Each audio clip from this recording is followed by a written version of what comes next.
Lizzie, meticulous in her choices, had selected the perfect birthday gift for her husband, John. She was determined to astonish him with something truly extraordinary. Little did she know that her innocent gesture would plunge them both into a world of darkness and despair. The moment John unwrapped the present and laid his eyes upon the EVP, electronic voice phenomenon device, a sinister spark of excitement ignited within him. His fascination with the paranormal had always burned with an insatiable thirst, and this gift provided a gateway to delve into the deepest recesses of the unknown. Fueled by their shared curiosity, John proposed a visit to an ancient, forsaken hotel located in downtown Texarkana, a place notorious for its macabre history and whispered curses.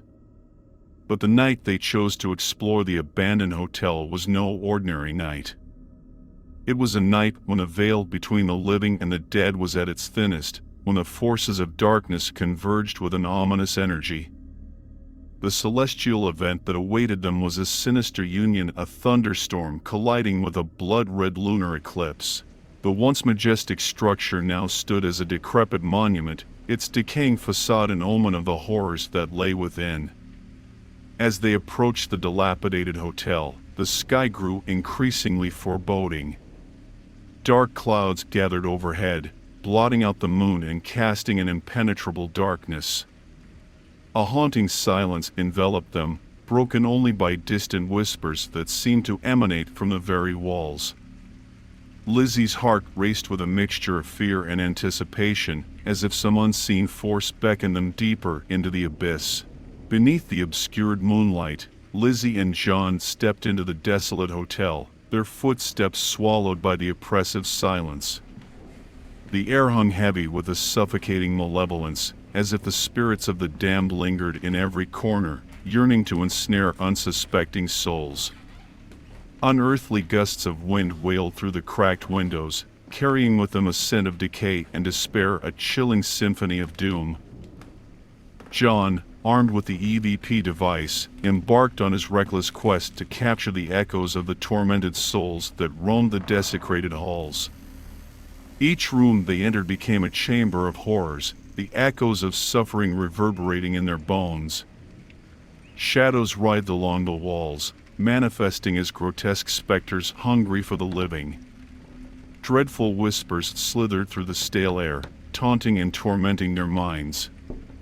With each question uttered into the abyss, the EVP device crackled with a sinister life, capturing fragmented cries of anguish and desperate pleas for release. John's fascination morphed into a perverse obsession, driving him deeper into the clutches of the paranormal realm. But as the night wore on, an ancient malevolence awakened within the decaying walls. The temperature plummeted, and the air became heavy with an unshakable sense of doom. Lizzie's initial excitement gave way to paralyzing terror, as if an unseen evil watched their every move.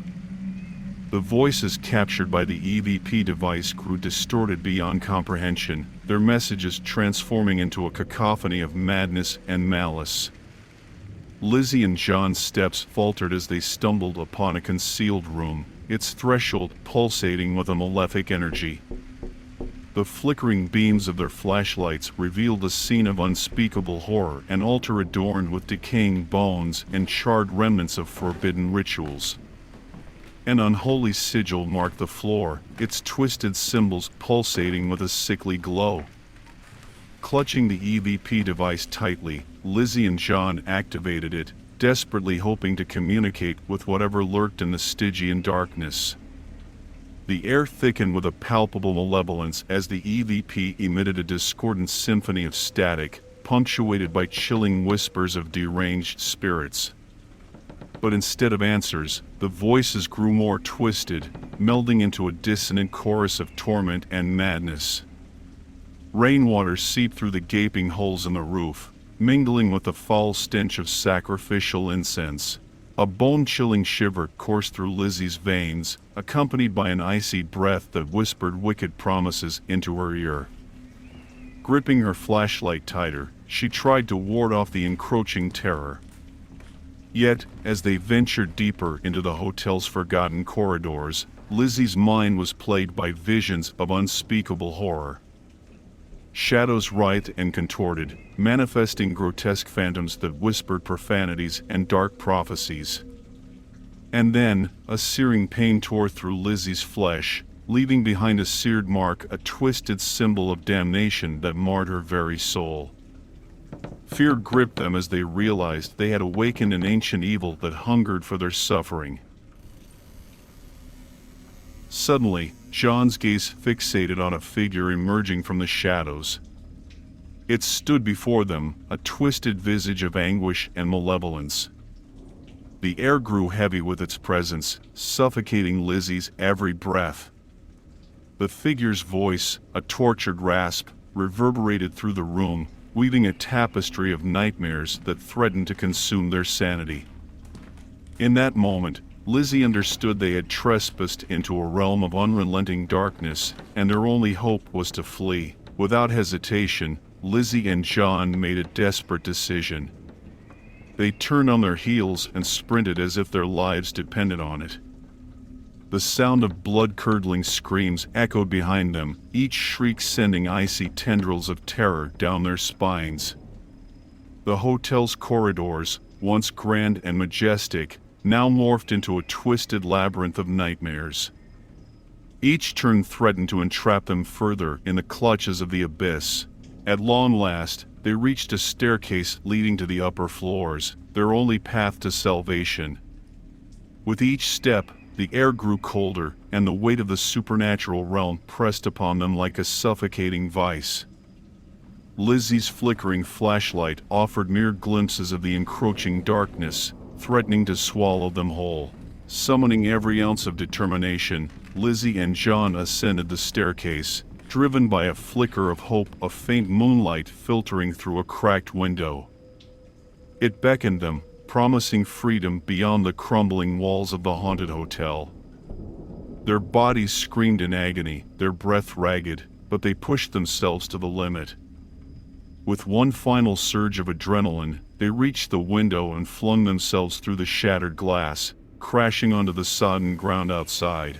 Breathless and battered, Lizzie and John glanced back at the hotel, an embodiment of unspeakable terror against the night sky. The haunting echoes of the figure's screams continued to reverberate through the air, a haunting reminder of the horrors they had narrowly escaped. They cast one final, fearful look at the crumbling structure, silhouetted against the backdrop of lightning and dark clouds, before retreating into the night, forever scarred by their harrowing encounter with the forces of darkness. As Lizzie and John stumbled away from the hotel, their bodies trembling with exhaustion and their minds haunted by the lingering presence of evil, they thought they had finally escaped the horrors of that accursed place. But the darkness was not done with them yet. Late one night, as they lay in bed, their eyelids heavy with sleep, a faint scratching sound echoed through the room. Lizzie's eyes shot open, her heart pounding in her chest. She nudged John, who stirred beside her, sensing her unease. "What is it?" he mumbled, still half asleep. Lizzie strained her ears, the scratching sound growing louder and more persistent. It seemed to be coming from the closet. She mustered her courage and slowly got out of bed, motioning for John to follow. They approached the closet, and Lizzie slowly turned the doorknob. With a creak, the door swung open, revealing a pitch-black void. A chill ran down her spine as she peered into the darkness. Something was in there. John reached for the light switch, flicking it on. The sudden illumination revealed a grotesque sight. A disheveled figure stood in the corner of the closet, its body contorted in an unnatural manner. Its eyes glowed with a sickly yellow hue, staring directly at them. A scream caught in Lizzie's throat as the figure lunged forward, its movements unnaturally fast. It hissed and screeched, its twisted limbs reaching out towards them. Instinctively, Lizzie and John stumbled backward, their hearts racing with pure terror. The figure darted out of the closet, its form morphing and warping as it moved. It seemed to defy the laws of physics, contorting its body in unimaginable ways. Lizzie and John tried to flee, but the figure moved with an otherworldly speed, blocking their escape routes. Their only option was to retreat further into the room. As they backed away, the walls around them seemed to close in, the air growing thick and suffocating. Shadows danced and writhed, taking on grotesque shapes that lunged at them. Lizzie and John were trapped in a nightmarish funhouse of horrors. Desperation fueled their fight-or-flight response. Lizzie grabbed a nearby lamp, swinging it at the approaching shadows. John reached for anything he could find, ready to defend himself against the encroaching darkness. But no matter how many blows they landed, the shadows seemed to regenerate, mocking their futile attempts at resistance. As the figure's words lingered in the air, John's grip tightened around a nearby vase, his knuckles turning white. With newfound resolve, he swung the object with all his might, aiming for the encroaching darkness. But in a cruel twist of fate, the vase slipped from his grasp, shattering against the window pane with a resounding crash. The room fell into a momentary silence, the shards of glass sparkling in the early morning light. The sun was rising, casting its golden rays through the broken window, illuminating the chaos within. And in that fleeting moment, as the ray of sunshine filtered into the room, something remarkable happened. The beam of light touched the twisted form of the figure, causing it to writhe in agony. It screeched, a sound that pierced the air like 1,000 needles, its dark essence seemingly recoiling from the touch of the sun's rays. The figure flailed, unable to withstand the pure radiance that threatened to banish it back to the shadows. Lizzie and John watched in awe and terror as the figure retreated, its inhuman cries echoing through the room. It stumbled backward, back toward the closet from whence it came. In its retreat, the figure seemed weakened, its presence fading into nothingness. As the last vestiges of the figure disappeared, silence enveloped the room once more. The sunlight continued to pour through the broken window, illuminating the debris and remnants of their harrowing encounter. Lizzie and John exchanged a glance, their hearts still pounding from the ordeal they had just endured.